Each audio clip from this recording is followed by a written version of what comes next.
Maheswari madam, இப்போ என்னன்னா திமுகவுக்குள்ள சில கட்சிகளுக்கெல்லாம் தொகுதி பங்கீடு நிறைவடைஞ்சு அதை வெளியிலையும் ஓப்பனாக சொல்லிட்டாங்க. ஆனால் இன்னும் சொல்ல போனோன்னா சிபிஐ வரைக்கும் அவங்க வந்துட்டாங்க. ஆனால் சிபிஎம்முக்கு கொடுக்காம அப்படியே வச்சிருக்கிறாங்க. தேமுதிக, விசிக உள்ளிட்ட கட்சிகள் வந்து இப்போ வரைக்கும் தொகுதி பங்கீட்டோட அந்த பேச்சுவார்த்தையில் இன்னும் முடியல. இப்போ மக்கள் நீதி மையம் என்ன சொல்கிறாங்கன்னா, எங்களை அவங்க சின்னத்தில் நிற்க சொல்கிறாங்க, அது அழுத்தம்லாம் இருக்குது அப்படிங்கிறதையெல்லாம் ஓப்பனாக சொல்லியிருக்கிறாங்க. உள்ளபடியே அறிவாலயத்துக்குள்ளே என்னதான் நடக்குது அப்படின்னு நினைக்கிறீங்க? மனோஜ், நீங்க வந்து அறிவாலய அடிமைகள் அடம் பிடிச்சா அவங்களுக்கு கூடுதலா இடம் கிடைக்குமான்னு இன்டைரக்டா கேக்குறீங்க. அடிப்படையில நான் ஒரு விஷயத்தை ஆரம்பத்திலேயே விரும்புறேன்.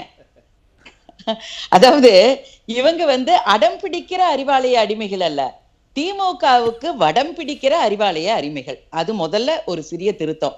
ரெண்டாவது என்னன்னு கேட்டீங்கன்னா, இவங்க திமுக வந்து கொடுக்கறதை எடுத்துக்கிற நிலையில தான் இருக்கிறாங்க அப்படின்றதுதான் எல்லாரோட இதுவும். இதுல வந்து இவர்களுக்கு ஆதாயம் கிடைக்குமா, இவங்க கேட்கிற இடம் கிடைக்குமா அப்படின்னா, அடம் பிடிக்கிற மாதிரி இவங்க நடிச்சாலும் கண்டிப்பா இவர்களுக்கு ஏதோ ஒரு வகையில ஆதாயம் நிச்சயம் உண்டு. அதுல மாற்று கருத்தே கிடையாது. அதாவது சீட்டா நோட்டா என்பது வந்து அந்தந்த கட்சிகளோட எந்த நிலையில அதை எடுத்துக்கொள்கிறார்களோ கையாளுகிறார்களோ அதை பொறுத்துதான் இருக்கு. இல்ல மேடம், நான் கூட தொகுதி பங்கீடுன்னா ஏதோ எனக்கு இத்தனை தொகுதி வேணும், இவ்வளவு தொகுதிகளை நீங்க கொடுங்க அப்படின்னு தான் கேட்பாங்கன்னு நினைச்சேன். ஆனா சீட்டுக்கு மேல நிறைய இருக்குன்னு எல்லாம் சொல்றீங்களே. நீங்க தொகுப்புரையிலே சொல்லிட்டீங்களா பேரம் நடக்குதுன்னு? அதுதான் அங்க நடந்துகிட்டு இருக்கு. அதனால இன்றைக்கு இந்த கட்சிகளுக்கெல்லாம் குரலே கிடையாது. திமுகவுடைய கூட்டணி கட்சிகளுக்கு குரல் விலையே கிடையாது போச்சு. திமுகவின் குரலைத்தான் இவங்க ஒழிச்சுக்கிட்டு இருக்காங்க. அதனாலதான் நம்ம சொல்றோம் அறிவாலய அடிமைகள்னு சொல்றோம். அதனால இங்க நோட்டு அதிகமா போச்சுன்னா சீட்டை அவங்க அட்ஜஸ்ட் பண்ணிப்பாங்க. நோட்டு குறைஞ்சதுன்னா சீட்டு கொஞ்சம் கூட கேட்டு அடம் பிடிக்கிற மாதிரி நடிப்பாங்க. இதுதான். இதுல வந்து கொள்கையோ கோட்பாடோ மக்கள் நலனோ இது எதுவும் இருக்கிற மாதிரியே தெரியல. நீங்க ஒண்ணும் இல்லைங்க, இப்போ வைகோ அவர்கள் எல்லாம் இருக்கட்டும், அதே மாதிரி சிபிஐ எல்லாம் பாருங்க, ரொம்ப வீராவேசமா பேசிட்டு போனாங்க. போன தடவை விட கூடுதலா கேட்போம், இரட்டை இலக்கத்துல சீட்டுன்னு எல்லாம் பேசிட்டு போனாங்க. எப்படி இருந்தனா இப்படி ஆயிட்டான மாதிரி திரும்பி வரப்ப பாத்தீங்கன்னா 6 சீட்டு வாங்கின வைகோ 4 சீட்டோட வராரு, சிபிஐ 5 சீட்டோட வராங்க. அப்போ கேட்டா என்ன சொல்லிக்கிறாங்க, மதவாத சக்தி இங்க கால் ஊனிடக்கூடாது, அதனால கொள்கைக்காக திமுக மீண்டும் ஆட்சிக்கு வரணும் அப்படின்னு. திமுக எதுக்குங்க ஆட்சிக்கு வரணும்? இவங்களுக்கு படி அளக்கறக்கா? திமுக ஆட்சிக்கு வந்தா என்ன பிரயோஜனம்? மக்களுக்கு ஏதாவது நலன் இருக்கிறதா? ஒரே ஒரு குடும்பம் நல்லா இருக்கும். ஒட்டுமொத்த தமிழகத்தில் இருக்க ஒவ்வொரு குடும்பமும் நல்லா இருக்கணும்னா அண்ணா திமுக ஆட்சி தானே வரணும். அதையே இவங்க புரிஞ்சுக்க மாட்டேங்கிறாங்க. புரியுது மேடம். மகேஸ்வரி மேடம், ஒரு விஷயம் இந்த இடத்துல நான் ரொம்ப ஓப்பனாவே உடைச்சு கேட்கிறேன். நீங்க இவ்வளவு சொல்றீங்க, ஆனா திமுகவுக்குள்ள இருக்கக்கூடிய அந்த கூட்டணி கட்சிகள் என்னதான் அவங்க இழுத்து பிடிச்சி இறுக்கி நெருக்குனாலும் கூட அவங்கள நாங்க வந்து கூட்டணி நாங்க முடிச்சிட்டோம் அப்படிங்கிற அளவுக்கு அவங்க கூட்டணியை உள்ளுக்குள்ள தானே வச்சிருக்கிறோம், நாங்க இன்டாக்டா அதை வந்து கட்டுக்குள்ள வச்சிருக்கிறோம் அப்படின்னு அவங்க பெருமையா பேசுறாங்களே. கட்டுக்குள்ள வச்சிருக்காங்க, அது என்ன கட்டுன்னு தெரியணும் இல்லையா? கட்டுக்குள்ளதான் வச்சிருக்காங்க. ஏதோ ஒரு மந்திர கட்டுன்னு யோசிக்கிறீங்களோ? எந்த கட்டுன்னு மக்களுக்கும் தெரியும். அதாவது இன்றைக்கு நீங்க கம்யூனிஸ்ட் எடுத்தானா கொடி பிடித்து கோஷம் போடுறதுலதான் அவங்க மக்களுக்கே நல்லா பரிச்சயமானவங்க. எந்த பிரச்சனைக்கானாலும் முன்னிலையில வந்து நின்னு அவர்கள் வந்து போராட்டம் நடத்துவாங்க. இந்த 5 ஆண்டு காலத்துல இத்தனை பிரச்சனைகள் நடந்திருக்கு. எதற்காவது இவ்வளவு கட்டண உயர்வுகள் நடந்திருக்கு. வரிக்கு மேல் வரி போட்டு மக்களை எல்லாம் வரி குதிரையா மாத்திருக்காங்க. ஏதாவது ஒன்றுக்கு இவர்கள் போராட்டம் நடத்தி இருக்கிறார்களா? பெண்களுக்கு எதிரான இத்தனை குற்றங்கள் நடக்கிறது, பாலியல் வன்முறைகள் நடக்கிறது. எங்காவது ஏதாவது இந்த கூட்டணி கட்சிகளுடைய குரல் எங்காவது கேட்கிறதா? அப்போ இவங்கள காம்ரேட்ஸ்னு சொல்லுவோம். ரேட் பேசினதுனால இவங்க காம் ஆயிட்டாங்க. இல்ல மேடம், இப்படி இந்த மாதிரியான இதெல்லாம் வேணாம் மேடம், வேணாம். நீங்க விமர்சனம் அவங்களால பேச முடியல, சுதந்திரமா பேச முடியல, மக்களுக்காக அவர்கள் குரல் கொடுக்க முடியல. இதுதான் உண்மை. நீங்க மறுத்தாலும் நாகரிகமா நீங்க அதை மறுக்கிறீங்க, நாங்களும் அதை உணர முடியறது. ஆனா உண்மை இதுதான். உண்மை வந்து மக்கள் நினைக்கிறது இதுதான், மக்களோட உள்ளத்துல இருக்கிறது இதுதான். நாங்க உண்மையத்தான் உறக்க சொல்றோம் மனோஜ்.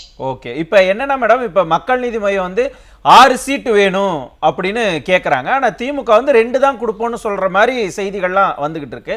இன்னொரு கண்டிஷனும் அவங்க போடுறாங்க போலயே, எங்களுடைய சின்னத்துல தான் நீங்க நிக்கணும் அப்படிங்கிறத கட்டாயப்படுத்தி சொல்றதாக அவங்க வெளிப்படையாகவே சொல்றாங்களே.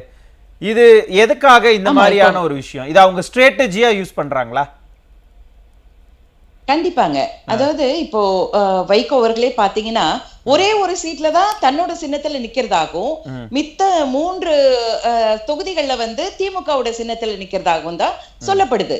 ஆக தன்னையே அவர்கள் வந்து அவங்க இயக்கத்தையே அழிச்சுக்கிறாங்க. கிட்டத்தட்ட அதுக்கு பேசாம திமுகலயே சீட்டு கேட்டு திமுகவோட ஒன்றா இணைஞ்சிடலாம், அந்த ஜோதியில கலந்துடலாம், அது பண்ணிக்கலாம். ஆனா தனி கட்சின்னு சொல்லிட்டு இப்ப பாத்தீங்கன்னா அங்கீகரிக்கப்படாத அங்கீகாரத்தையே இழந்த கட்சிகளுக்கெல்லாம் இன்றைக்கு வந்து போன தடவை 3 சீட்டு கொடுத்தாங்க, இந்த தடவை 2 சீட்டு கொடுத்தாங்க. திமுகவை பொறுத்த வரைக்குங்க அவர்களுக்கு சொந்த பலம் கிடையாது, கூட்டணி கட்சிகளோட பலத்துல நிக்கிறாங்க. காலூன்றி நிக்க முடியாதவன் தான் கோலூன்றி நிக்கணும். அதனால கூட்டணி கட்சிகள் இருந்தா தான் இவங்களுக்கு எப்பவுமே பலம். அந்த பலத்துல கூட்டணி கட்சிகளோட முதுகில ஏறி சவாரி செய்வாங்க. ஒன்றை நல்லா ஸ்டாலின் அவர்கள் புரிஞ்சுக்கணுங்க. இன்றைக்கு 25 கட்சிகள் இருக்கு. அதுல எத்தனை கட்சிகளுக்குங்க 1 விழுக்காடுக்கு மேல பர்சன்டேஜ் இருக்கு, வாக்கு வங்கி எத்தனை? அப்ப இந்த கூட்டணி இந்த நம்பர்ஸ் எல்லாம் நீங்க வந்து பலமா பாக்கலீங்களா? இது அப்படியே திமுகவுக்கு பலவீனமா தான் மாறுதுங்களா? பலவீனம் எண்ணிக்கை முக்கியமே அல்லங்க, மக்களுடைய எண்ணம் தான் முக்கியம். எத்தனை கூட்டணி கட்சிகள்ன்றது முக்கியமே இல்ல. நீங்க ஒன்றுக்கு முன்னாடி நீங்க எத்தனை பூஜ்ஜியம் போட்டா அதுல என்ன மதிப்பு உயர போகுது? அதுதான் திமுக முன்னாடி போடுற எல்லாம் அந்த கூட்டணி கட்சிகள்லாம் ஒன்றுக்கு முன்னாடி போடுற பூஜ்ஜியங்கள் தான். ஆனா அதிமுக ஒன்றா இருக்கிறது. அதற்கு பின்னாடி நீங்க எத்தனை பூஜ்ஜியங்கள் போட்டாலும் அதோட மதிப்பு உயர்ந்து கொண்டுதான் போகும். இதுதான் அதிமுக கூட்டணிக்கும் திமுக கூட்டணிக்கும் உள்ள அடிப்படை வேறுபாடு. Okay okay. ஆனா இது எல்லாமே மு.க. ஸ்டாலினுக்கு ரொம்ப ப்ரெஷரைஸ்டா இருக்குதா? ஏன்னா 25 பேரை எப்படியோ கட்டி இழுத்து நாங்க கொண்டு வந்துட்டோம்னு பெருமையா பேசினாங்க. ஆனா அதுவே உங்களுக்கு வந்து ஷீட் ஷேரிங்ல பெரிய சிக்கல்களை கொடுக்குதோ? அந்த அதிக அளவு இருக்கிறதாலேயே இந்த பிரச்சனைகளை சந்திக்கிறாங்களோ? மிக பெரும் சிக்கல்ங்க. இது தேர்தல் களத்திலையும் நிச்சயமா ஒழிக்கும்.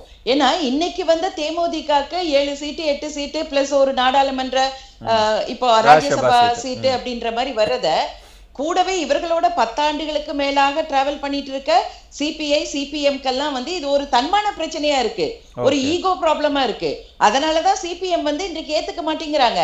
என்ன கொடுக்க போறாங்க, அவர்களுக்கு என்ன அப்படின்னு சொல்லி பக்கத்து எல்லைக்கு என்ன வருதுன்னு பார்த்துட்டு அதுக்கு தகுந்த மாதிரி எங்க எல்லைக்கு பரிமாறுங்கன்னு கேட்க போறாங்க.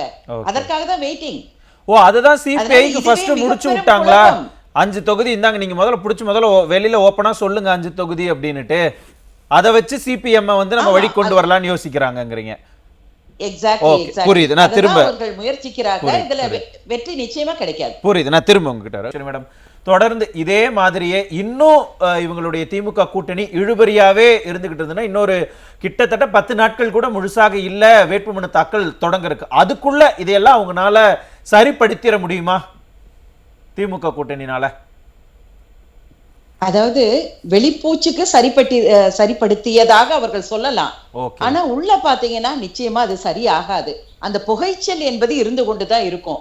புகைஞ்சிட்டு நெருப்பு வந்து மேல வந்து சாம்பல் பூத்த மாதிரி இருந்தாலும் உள்ள புகைஞ்சிட்டு இருக்கும் இல்லையா, அது மாதிரி இருக்கத்தான் செய்யும். இது வந்து உதட்டளவிலான கூட்டணி, இது உண்மையான கூட்டணியும் கிடையாது, உளப்பூர்வமான கூட்டணியோ உணர்வு பூர்வமான கூட்டணியோ கிடையாது.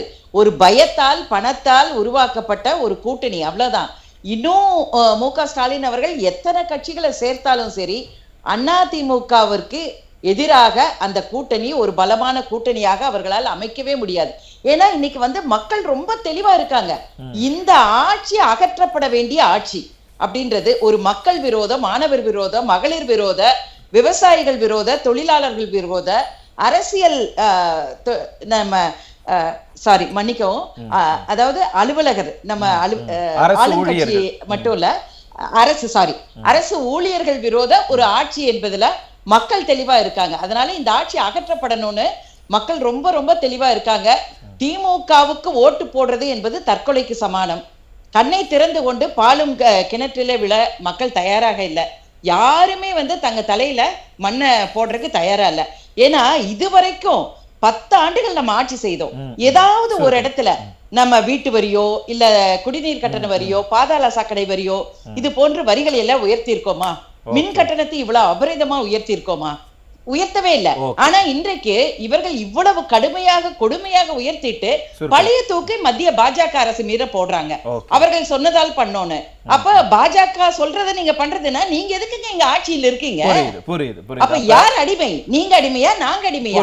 அடிமை. இங்க வந்து மாநில உரிமைகளை காப்போன்னு இங்க குரல் கொடுத்துக்கிட்டு சுயமரியாதை பத்தி பேசிக்கிட்டு மக்கள் மீது இப்ப பாஜகவின் பேரை சொல்லி பழி போடுறீங்களே, இவர்கள் மீது இவ்வளவு சுமை தூக்கி வைக்கிறீங்களே, இந்த ஆட்சியை மக்கள் எப்படி ஏற்றுக்கொள்வார்கள்? தாண்டி ஆன்டி இன்கம்பன்சி ஃபேக்டர் தான் இங்க மிகப்பெரிய ரோல் ப்ளே பண்ண போகுதுன்னு சொல்றீங்க. அப்படி எடுத்துக்கவா? நன்றி.